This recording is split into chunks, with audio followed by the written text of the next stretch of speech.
Bagi kita umat Katolik, kita sudah dengar banyak cerita dari orang-orang kudus, para santo dan santa yang mempunyai hubungan yang istimewa dengan purgatori itu. Khususnya dalam hal mereka itu sering dikunjungi jiwa-jiwa dari purgatori yang sedang mengalami siksaan di sana. Dan karena mereka dan kesaksian mereka itu, kita bisa tahu beberapa hal, beberapa kebenaran tentang purgatori itu. Beberapa orang itu yang terkenal adalah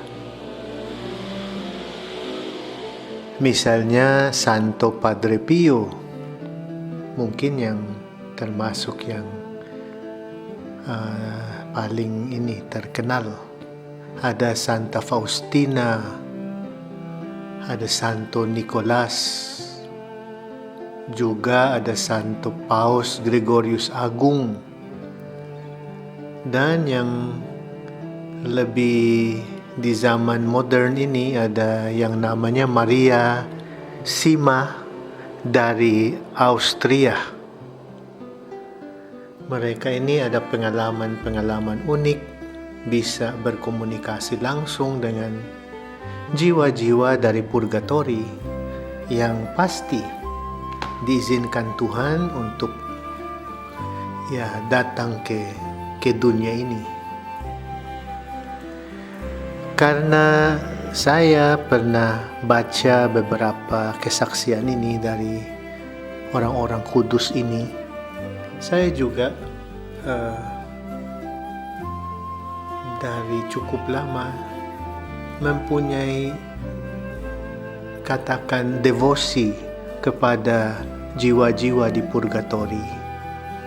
Saya tiap hari mendoakan mereka di dalam misa saya dan di dalam rosario saya, karena saya percaya dengan ajakan dari Santo Padre Pio itu, mari kita kosongkan purgatori. Maksudnya supaya kita mendoakan supaya sebanyak mungkin kita bisa tolong untuk segera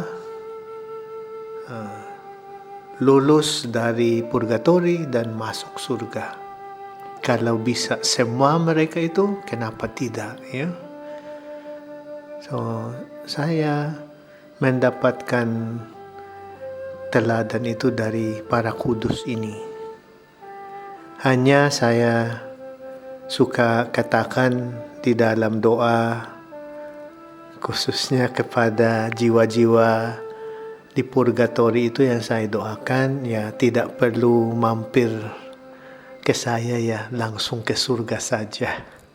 Saya tidak tahu bagaimana reaksi saya kalau mereka itu datang dulu sebelum ke surga, mau mampir dulu. Seperti pengalaman orang-orang kudus ini, terutama yang saya baca beberapa peristiwa dari hidup Santo Padre Pio. Jiwa itu datang, mohon doa, Padre Pio mendoakan, dan akhirnya mereka siap untuk surga. Sebelum ke sana mampir dulu, mau berterima kasih kepada Padre Pio. Kalau saya suka katakan, silakan langsung ke surga saja dan doakan kami di sini. Memang di dalam kitab suci, khususnya kitab Wahyu, kita baca di sana bahwa orang harus disempurnakan. Tidak ada yang bernoda yang bisa masuk surga. Di kitab Wahyu bab 21 ayat 27 kita baca demikian. Tetapi tidak akan masuk ke dalamnya sesuatu yang najis, atau orang yang melakukan kekejian atau dusta, tetapi hanya mereka yang namanya tertulis di dalam kitab kehidupan Anak Domba itu. Jadi oleh karena tidak ada apapun yang najis yang bisa masuk ke sana, berarti perlu penyucian dulu, pembersihan. Paulus juga mengatakan sesuatu yang sama, perlu pembersihan itu, dan dalam proses itu ada api. Maksudnya ada sakit, ada penderitaan, ada sengsara. Di 1 Korintus bab 3 ayat 15 kita baca, jika pekerjaan yang dibangun seseorang tahan uji, ia akan mendapat upah. Jika pekerjaannya terbakar, ia akan menderita kerugian. Tetapi ia sendiri akan diselamatkan, tetapi seperti dari dalam api. Jadi penyucian itu, pembersihan itu, pemulihan itu pasti menyangkut api atau penderitaan sengsara. Nah, memang orang yang masuk purgatori itu sudah aman karena sudah pasti ke surga nanti. Udah pasti itu. Jadi sepertinya gak apa-apa ya kalau kita ke purgatori dulu. Ya kan? Kita bisa ada pikiran logika seperti itu. Karena yang di purgatori itu sudah pasti ke surga, ya nggak apa-apa kalau mampir dulu ke sana setelah kita meninggal. Nah, tapi kalau kita bisa langsung ke surga segera setelah mati, kenapa tidak, kan? Bukankah itu yang lebih bagus? Jadi kita meninggal, kita mati, dan langsung ke surga. Segera, tidak perlu lewat purgatori. Apalagi kita sudah merenungkan dan kita tahu bahwa kita diciptakan untuk surga.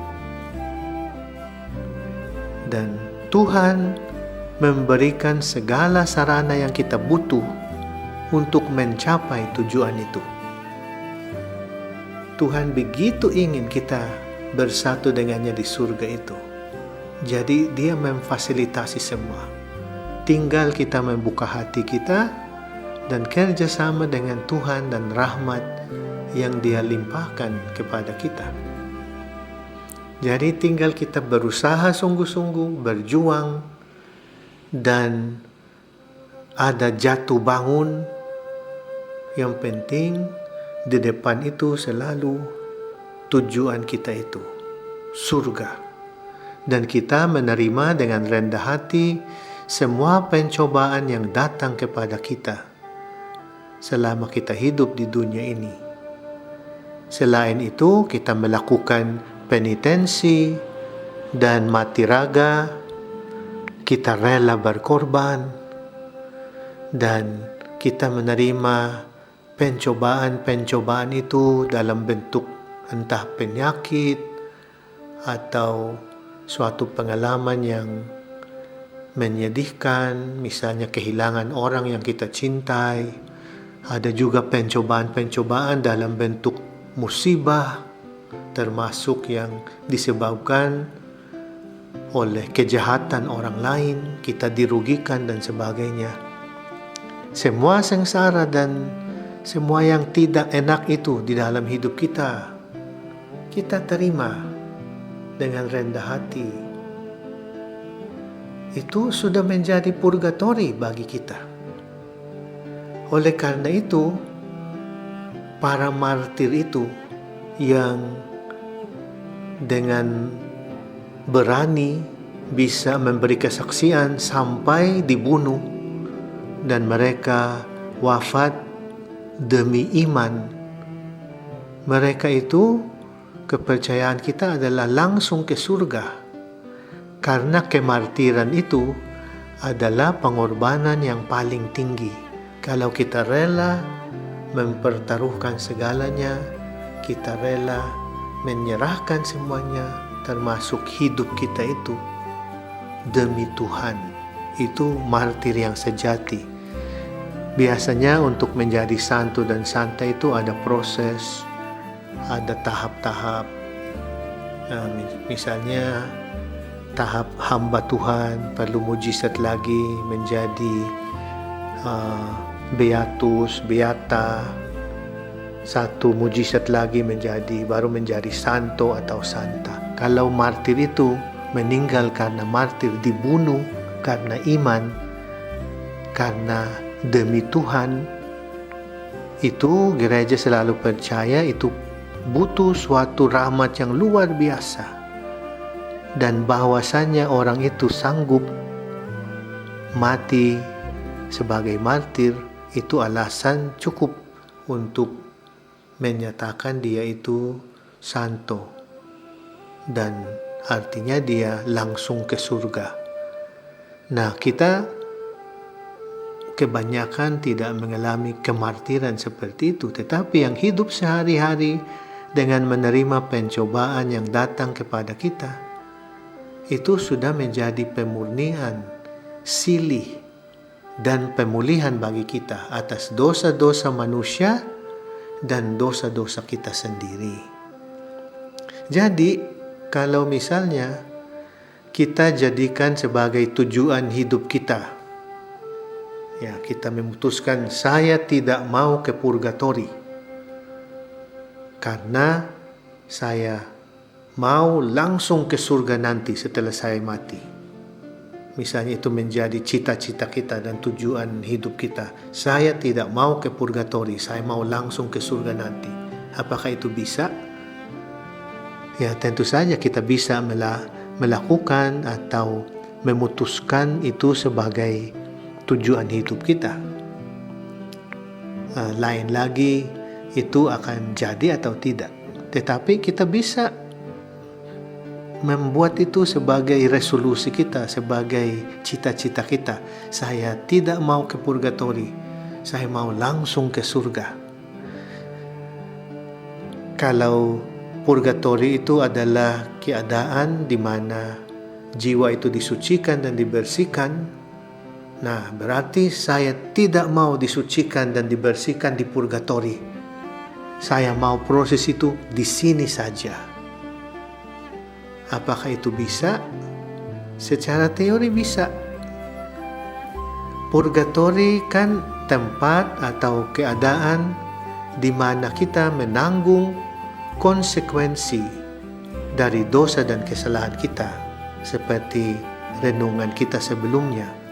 Itu konsekuensi. Jadi siksa sebagai konsekuensi atas dosa-dosa kita yang kita tidak bisa menanggung selama kita masih di dunia ini.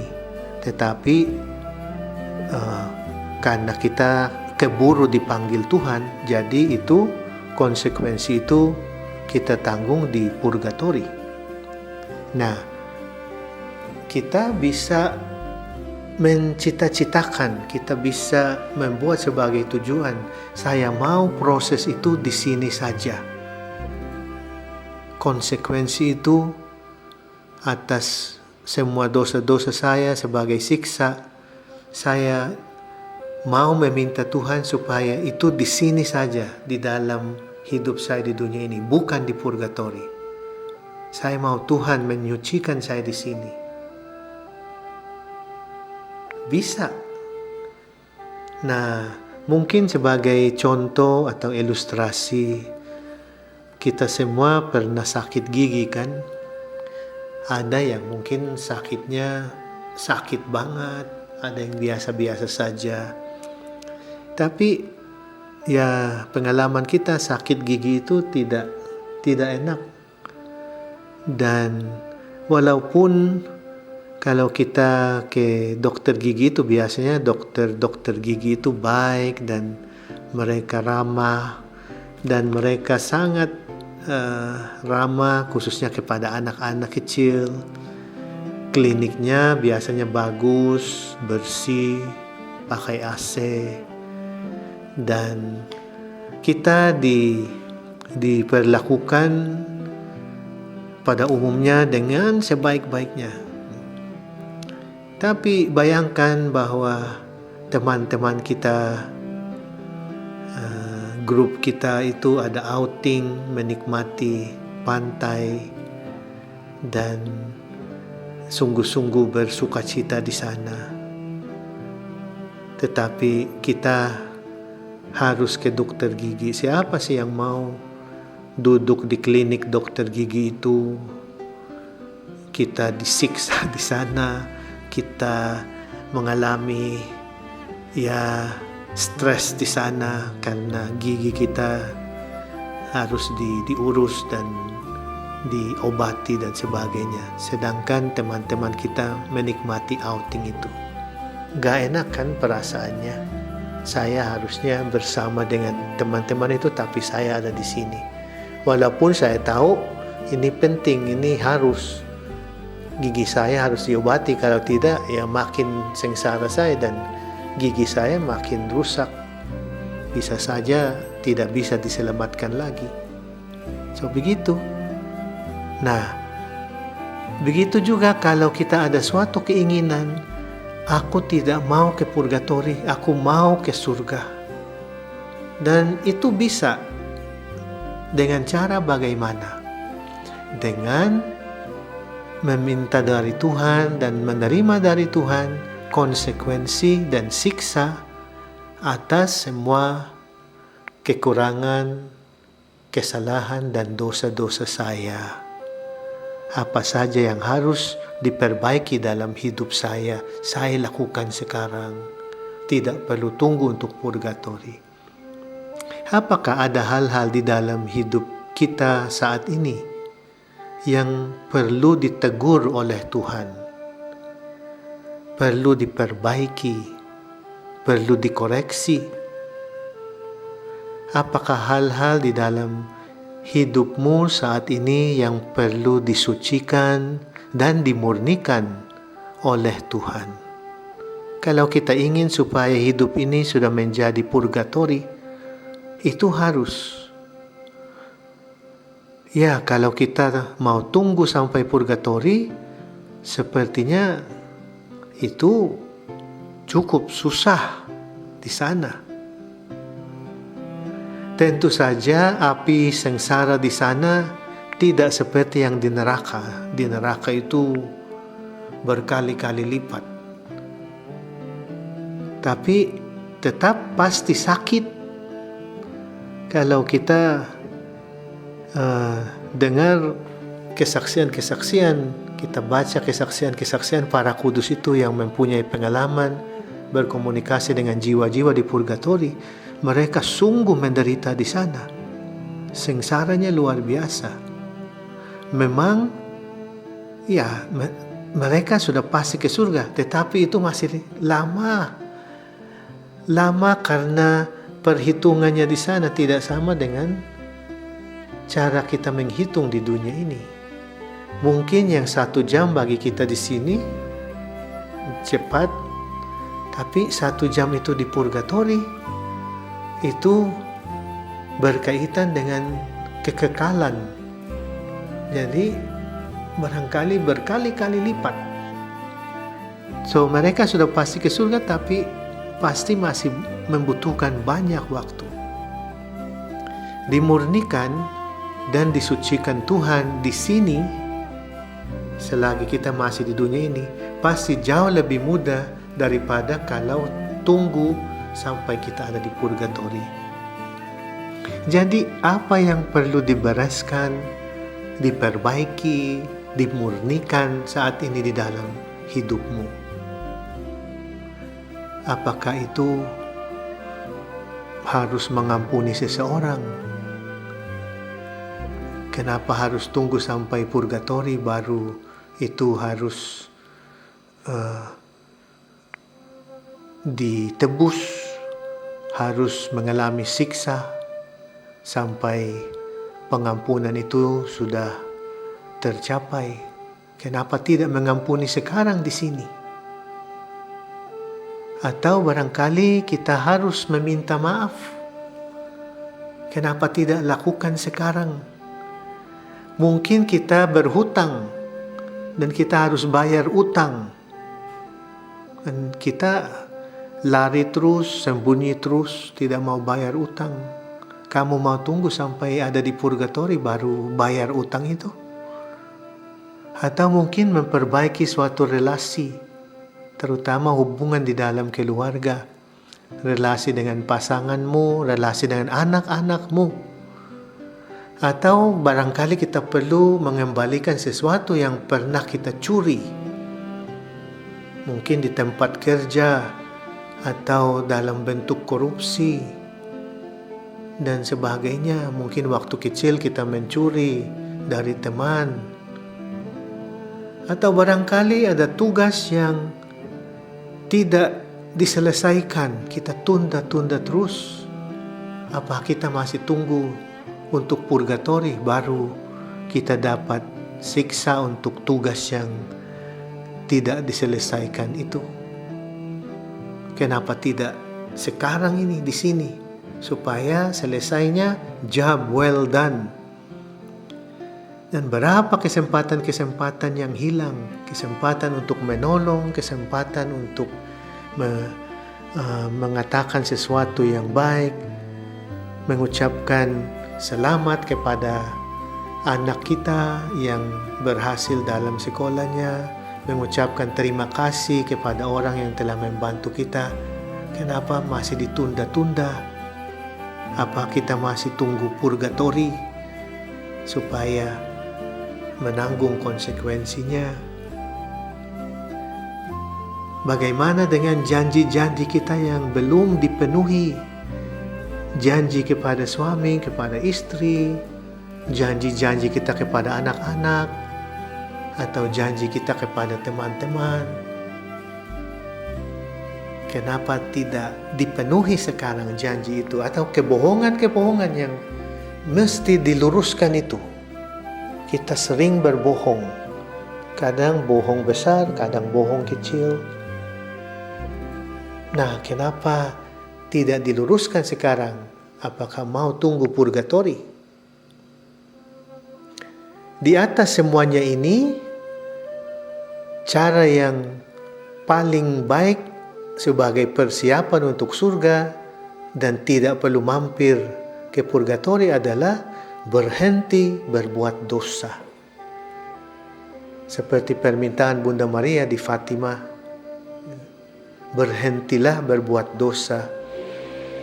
Putraku sudah cukup disakiti karena dosa-dosa manusia. Jadi, kenapa menunda berbuat dosa itu? Kenapa tidak sekarang ini saja? Berhentilah berbuat dosa kalau kita masih hidup dalam dosa, kalau kita masih senang dengan suatu kebiasaan yang tidak benar, kalau kita tahu relasi dengan seseorang itu tidak benar. Berhentilah sekarang dan tidak melanjutkannya lagi. Memang ini susah. Namanya manusia dengan segala kelemahan kita. Tetapi pasti bisa dan harus dilakukan sekarang. Inilah saatnya. Tidak perlu tunggu sampai purgatori. Dan kalau kita mengizinkan Tuhan untuk memurnikan dan menyucikan kita di dunia ini, kita tidak perlu ke purgatori lagi. Sungguh, setelah mati, kita langsung ke surga. Amin.